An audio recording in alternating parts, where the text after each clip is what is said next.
Hello, my name is Shannon Martin, and this is my final presentation on cultural differentiation. In taking this course, I have learned how to zero in to cultural practices in the classroom and in many other situations. The most important thing to keep in mind as a teacher in the classroom is that each student has their own unique cultural background and experiences. As a teacher, it is our goal to find ways to get to know our students and their cultures and create a curriculum that reflects this knowledge. This semester, I've been doing my student observation at Wyandotte High School in the Kansas City, Kansas School District. I have had the opportunity to learn about a vast number of students, their lives, and their learning abilities. I quickly realized that all students have differing abilities, and that it's our job as teachers to make them feel as comfortable learning in our classrooms as possible. My students are diverse in many different ways, and it is my goal to find an effective way to teach each one of them. In order to do this, you must first establish a strong relationship with your students. This begins on day one with getting to know you activities and continues throughout the school year with culturally responsive teaching.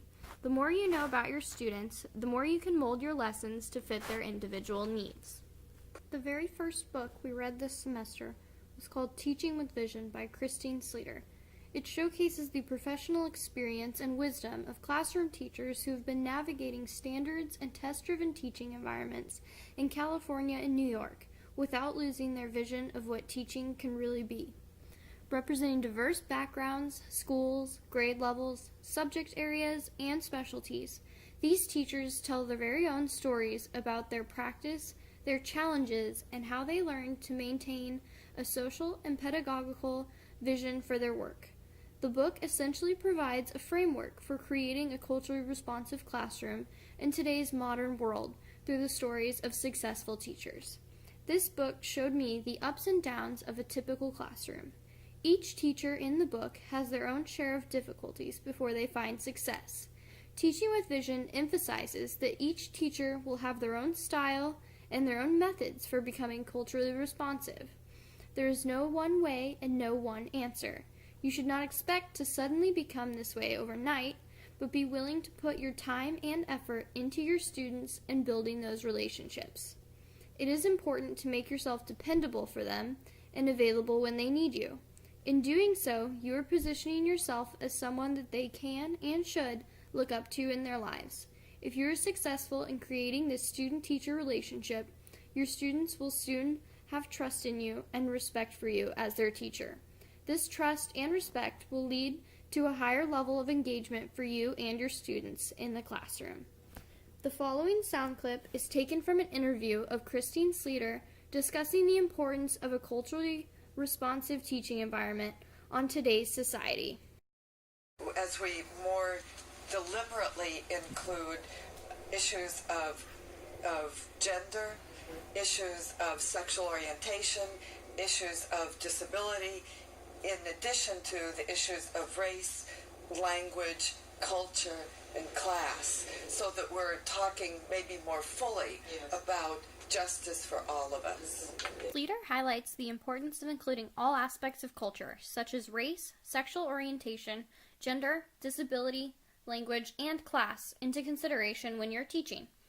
As the world is ever-changing, so are our classrooms, and we need to be prepared to change with the world and evolve alongside aspects of unique student culture. Culturally responsive teaching is a method that teaches to the strengths of your students.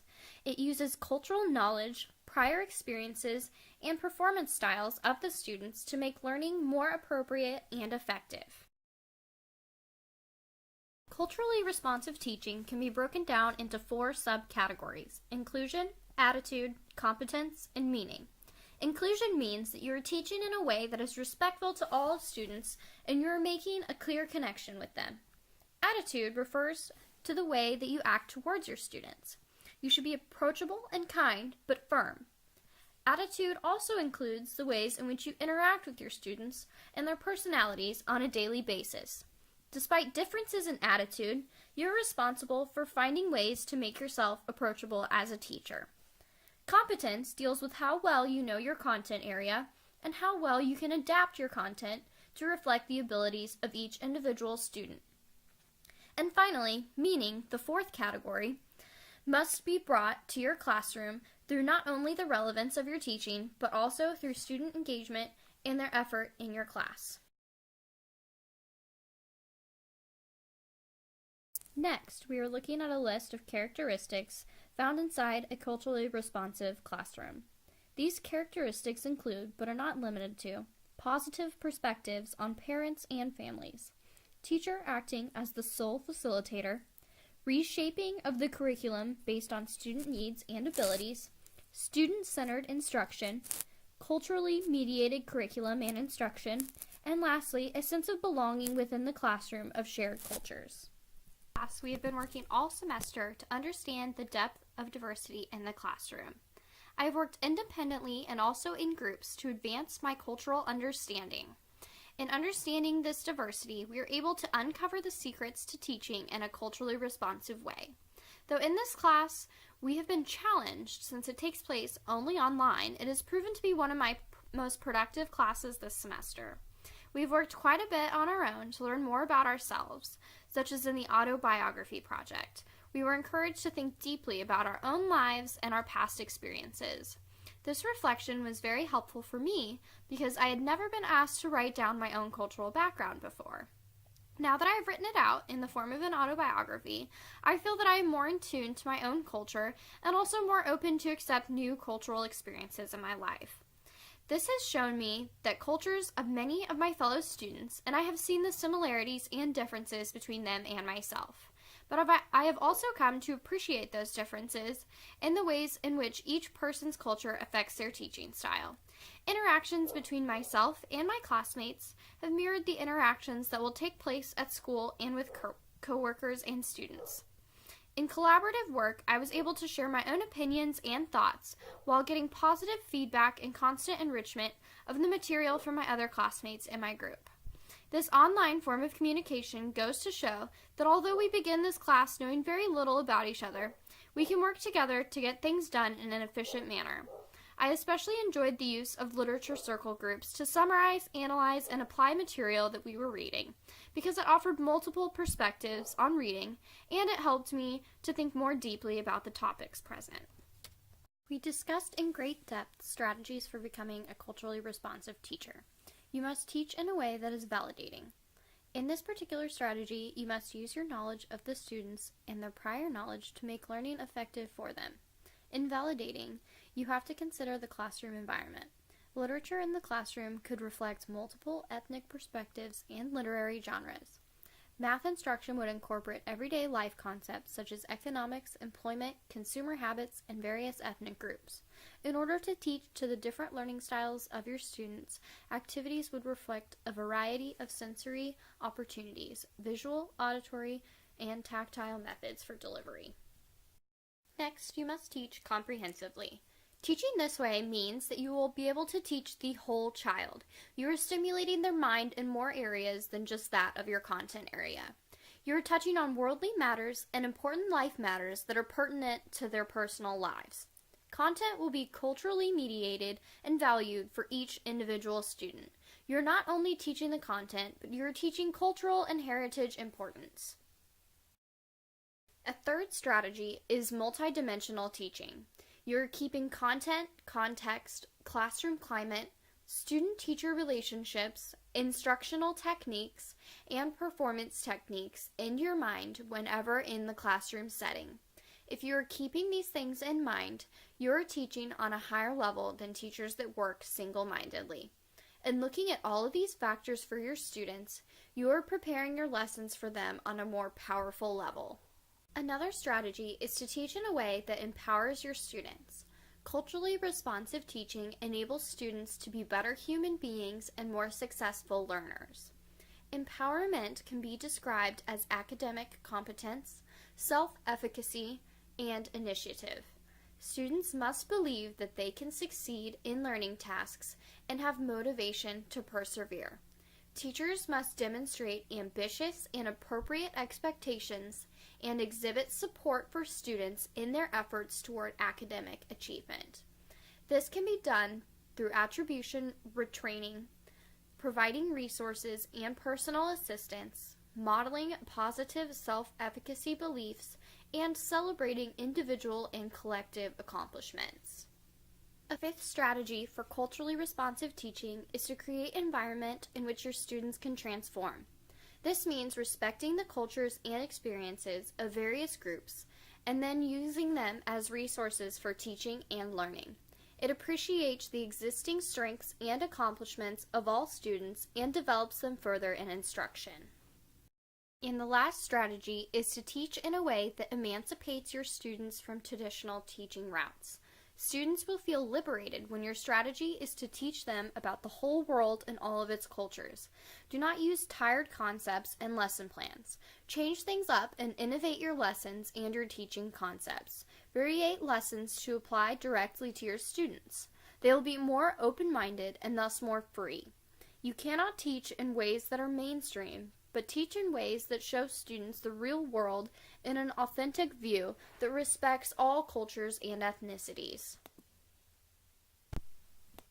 If you are able to successfully fuse together these 5 strategies, then you will create a culturally responsive classroom. In the next portion of the course, we learned about differentiated instruction and how to differentiate a classroom. We learned the basics of differentiation and how it is a process used to maximize student learning by improving the match between a student's individual needs and a curriculum. There are 3 parts needed to differentiate a classroom. The following slides will highlight those 3 parts and what they make up. The first part includes pre-assessment, curriculum compacting, and the creation of learning contracts. The second part includes differentiating by interest, learning style, and challenge levels through flexible grouping. The third portion in differentiated instruction includes the creation of tiered assignments, allowing student choices and involvement, and anchoring activities to bring concepts together and varying questions. These 3 basic parts come together to create the building blocks of differentiation. We spent another large portion of this class reading Integrating Differentiated Instruction and Understanding by Design by Carol Ann Tomlinson. The book goes into great detail on differentiated instruction and how to successfully achieve a differentiated classroom. The first step in successfully differentiating a classroom, according to Carol Ann Tomlinson, is to first recognize the need to differentiate.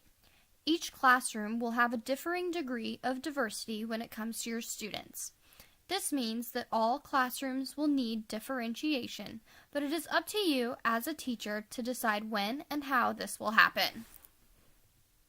The next step in differentiating your classroom is to build a community of learners that respects individual differences and needs. In order to do this, you'll have to begin by showing your students that you respect their own differences and their needs. Thirdly, you must become proficient at identifying and understanding the needs of varied learners. This requires time and attention to all of your students on an individual level.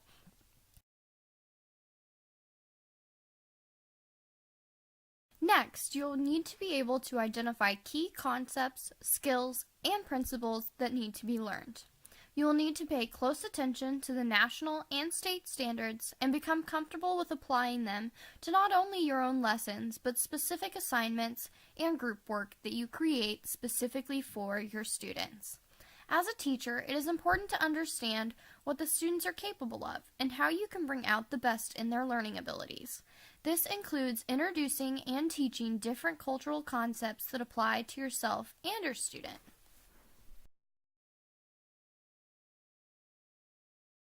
Next, you will need to become proficient at implementing different differentiation strategies. In order to do this, you must conduct your own research on differentiation and also do some research on your students. The more you know about them, the easier differentiation will become. Finally, you must learn how to manage your differentiated classroom. Learning how to manage a differentiated classroom will be based on the students in each of your classes. Management includes respect for your students and their abilities to learn. You must teach to the best of your ability so that they will achieve at their highest ability. This class has overall helped me achieve a greater understanding of differentiated instruction and of culturally responsive teaching. I am so happy that I was able to participate in this wonderful class, and I know that all of the information I have learned will be very useful for my teaching career. Thank you to my peers and my instructor for guiding me to a better understanding of culturally responsive teaching and all that it includes. This concludes my final presentation. I wish all of you watching a very happy holiday.